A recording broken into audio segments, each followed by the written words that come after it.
बदले बदले से सरकार नजर आते हैं, बदला बदला सा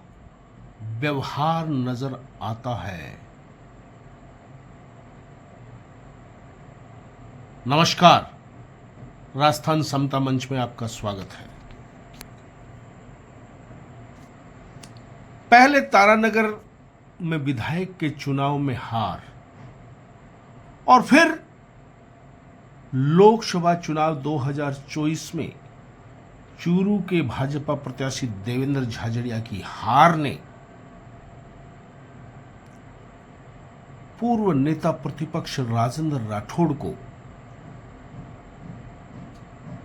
सख्ते में ला दिया और सख्ते में आना स्वाभाविक भी था। 1985 में चूरू में पहला चुनाव लड़ने से लेकर 2018 तक 1985 को छोड़कर विधानसभा का हर चुनाव जीतने वाला व्यक्ति भारतीय जनता पार्टी में कईयों को बनाने वाला और कईयों को बिगाड़ने वाला नेता। जब जीवन के अंतिम संघर्ष में, या यूं कहूं कि राजनीति के अंतिम पड़ाव के लगभग आ जाने के बाद जब हार मिलती है तो ये पीड़ा जिसको मिलती है, इस पीड़ा का दर्द वो व्यक्ति ही महसूस कर सकता है। 1985 में अपने वक्त के दिग्गज नेता दौलतराम सारण को ले लीजिए, या डूंगरगढ़ में जमानत जब्त कराने वाले स्वर्गीय चौधरी कुंभा राम आर्य को ले लीजिए, या फिर 2004 के लोकसभा चुनाव में स्वर्गीय चौधरी बलराम जाखड़ को ले लीजिए, 1993 में स्वर्गीय पंडित भंवरलाल शर्मा को ले लीजिए, और 2023 के चुनाव में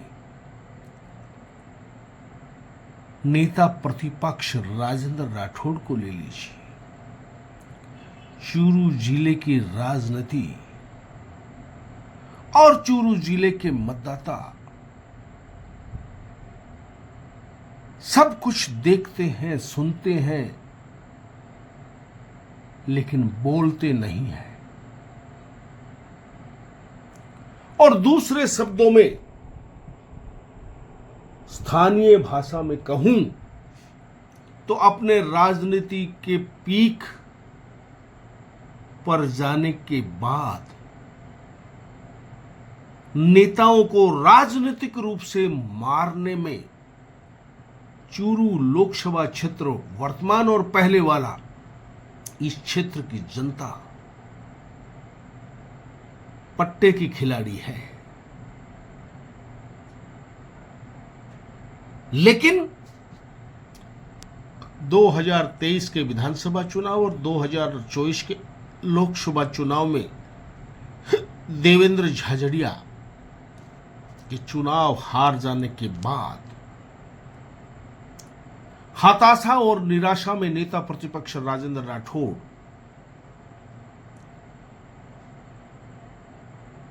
अजीबोगरीब बयान दे रहे थे, पलायन की बातें कर रहे थे, विश्व भ्रमण, पुस्तकें लिखना, इस तरह की बात उनके जुबान पे आ रही थी, जो यह बताने के लिए काफी थी कि 2023 के चुनाव की हार का झटका उन्हें धीरे से तो लगा है, लेकिन जोर का लगा है। लेकिन लगता है कि गत सप्ताह से पहले केंद्रीय गृह मंत्री अमित शाह से मुलाकात के बाद राठौड़ ने एक बार फिर राजनीतिक रूप से कमर कस ली है। अमित शाह से मुलाकात के बाद ही चूरू लोकसभा क्षेत्र में राठौड़ और देवेंद्र झाझड़िया कार्यकर्ताओं और जनता को धन्यवाद सभाएं देते हुए घूम रहे हैं और बड़े ही सहज भाव से राजेंद्र राठौड़ कार्यकर्ता सभाओं में पूरी हार की नैतिक जिम्मेवारी अपने ऊपर ले रहे हैं। और साथ में ही उनको जब उनके स्वयं के बारे में पूछा जाता है तो वो कहते हैं कि मैं तो हारा हुआ व्यक्ति हूं, अब मुझे कोई पद की चाह नहीं, कार्यकर्ता बन के काम करूंगा। और उन्होंने यहां तक कहा कि देवेंद्र झाझड़िया और विधायक हरलाल सारण के नेतृत्व में मैं अब आगे कार्यकर्ता बनकर काम करूंगा। राजेंद्र राठौड़ जिस तरह से राजनीति में पट्टे के खिलाड़ी रहे हैं, उनका धन्यवाद सभाओं में दिए गए बयान कुछ अलग ही बयां कर रहे हैं। व्यवहारिक परिस्थिति और उनके भाषण संकेत दे रहे हैं कि भारतीय जनता पार्टी में कुछ नया होने वाला है और उसमें राठौड़ की भूमिका भी नई होने वाली है। लेकिन उनके इस आत्मविश्वास को उनके प्रतिद्वंदियों ने पकड़ लिया है और भारतीय जनता पार्टी के अंदर और बाहर राजेंद्र राठौड़ पर पूर्व मुख्यमंत्री वसुंधरा खेमे के सीपीएलएसआर दनादन हमला बोल रहे हैं। वो शायद राजेंद्र राठौड़ को रोकने का एक प्रयास है। पिछले सप्ताह भारतीय जनता पार्टी की राजनीति में प्रदेश स्तर पर गंभीर विवाद विभिन्न रूपों में सामने आ रहे हैं और उसी की कड़ी के तहत देवी सिंह भाटी का बयान ले लीजिए, सीकर के सुवेदानंद पूर्व सांसद का बयान ले लीजिए और हाल ही में पूर्व मुख्यमंत्री वसुंधरा राजे का दर्द भरा बयान देख लीजिए, जिसमें वे कह रही है कि जिनको उंगली पकड़कर चलना सिखाया आज वे ही अंगुली काटने पर तुले हुए हैं। क्या ये सारा भारतीय जनता पार्टी का परिदृश्य है, जिसमें गाहे बगाए भारतीय जनता पार्टी के साथ कांग्रेस के भी कुछ नेता शामिल हैं?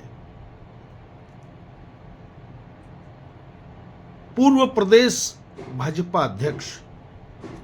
सतीश पूनिया और पूर्व नेता प्रतिपक्ष राजेंद्र राठौड़ को भारतीय जनता पार्टी में किसी नई भूमिका में देखा जा रहा है, जो अचानक लोकसभा चुनाव की पूरी हार का ठीकरा राजेंद्र राठौड़ पर फोड़ने का प्रयास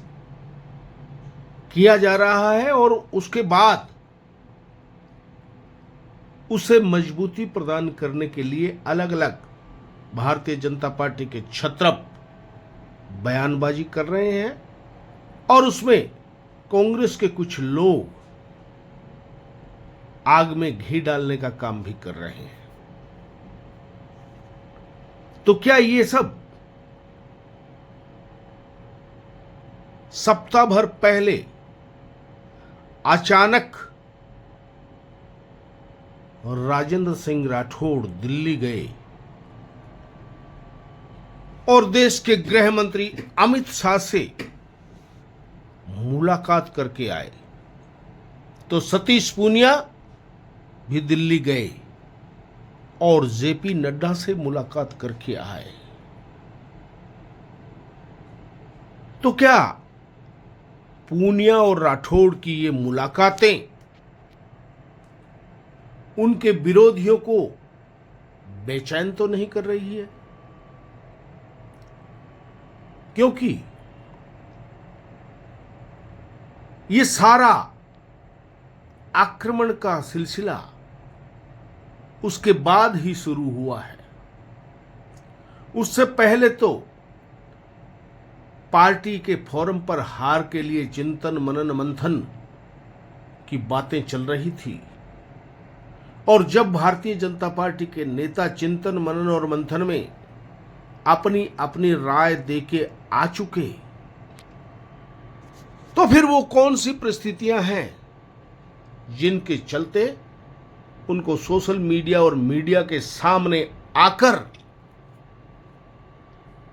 अपने आरोपों को सार्वजनिक करने की जरूरत पड़ी?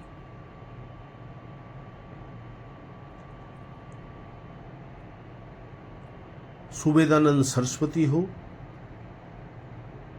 चाहे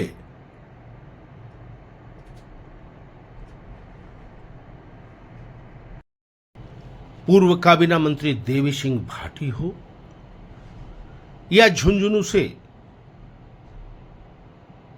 चुनाव लड़ चुके भारतीय जनता पार्टी के प्रत्याशी हों, चुनाव परिणाम के बाद 2 सप्ताह तक चुप्पी रखने के बाद अचानक उनको ये कैसे समझ में आया कि चूरू में राहुल कस्बा की टिकट कटने के कारण से कांग्रेस की हार हुई है? और देवी सिंह भाटी तो इससे 2 कदम आगे हैं। वे राजेंद्र राठौड़ पर भी प्रहार कर रहे हैं, तो प्रदेश भाजपा अध्यक्ष सीपी जोशी पर भी प्रहार कर रहे हैं, तो मुख्य सचिव सुधांशु पंत के माध्यम से मुख्यमंत्री भजनलाल शर्मा पर भी प्रहार कर रहे हैं, क्योंकि वसुंधरा राजे के मुख्यमंत्री काल में जनप्रतिनिधि क्रमबद्ध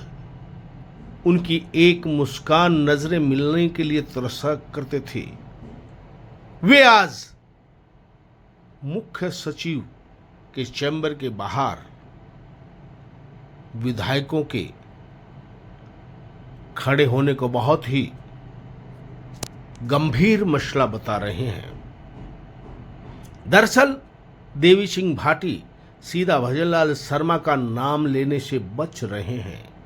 क्योंकि राजनीति में हमेशा आक्रमण नेता के अगल बगल पर किया जाता है, या यूं कहूं कि जो नेता के कार्य को करने की दक्षता रखता है, आक्रमण उसी पे किया जाता है। देवी सिंह भाटी वैसे तो आरोप लगाने के लिए ख्यात हो चुके हैं, चाहे स्वर्गीय भैरव सिंह शेखावत हो, उनसे भी उनका टकराव रहा, और चाहे पूर्व मुख्यमंत्री वसुंधरा राजे हो, उनसे भी उनका टकराव रहा। और अब ताजा टकराव राजेंद्र राठौड़ से है तो निकटता पूर्व मुख्यमंत्री वसुंधरा राजे से है। तो क्या राजेंद्र राठौड़ और सतीश पूनिया, सीपी जोशी और मुख्यमंत्री भजनलाल शर्मा, ये पूरा ही खेमा भारतीय जनता पार्टी के दिल्ली के तंत्र से जुड़ा हुआ है और उन पे आक्रमण करना भारतीय जनता पार्टी के आने वाले या यूं कहूं होने वाले निर्णयों में इनको रोकना इन हमलों का असल कारण है, क्योंकि जल्दी ही भारतीय जनता पार्टी को प्रदेश भाजपा के अध्यक्ष का फैसला करना है और राज्यसभा की एक सीट में भी भारतीय जनता पार्टी का प्रत्याशी कौन होगा इसका फैसला करना है। तो क्या राठौड़ पूनिया विरोधी खेमे के पास राठौड़ और पूनिया के दिल्ली के नेताओं से मिलना और मिलने के बाद उन पे ये आक्रमण होना कहीं उन्हें रोकने का प्रयास तो नहीं, क्योंकि फैसला तो होना है,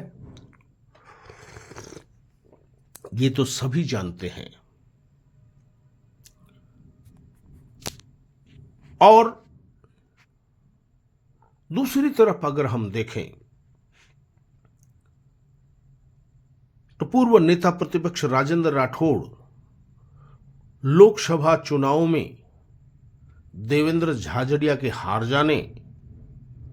और विधानसभा चुनावों में स्वयं के भी हार जाने से व्यथित नजर आ रहे थे। गृह मंत्री अमित शाह से मुलाकात के बाद उनमें एक नया राजनीतिक चेतना की लहर नजर आ रही है और उस मुलाकात के बाद ही राठौड़ और झाझड़िया ने मतदाताओं एवं कार्यकर्ताओं को आभार देने की सभाएं जिले में की है।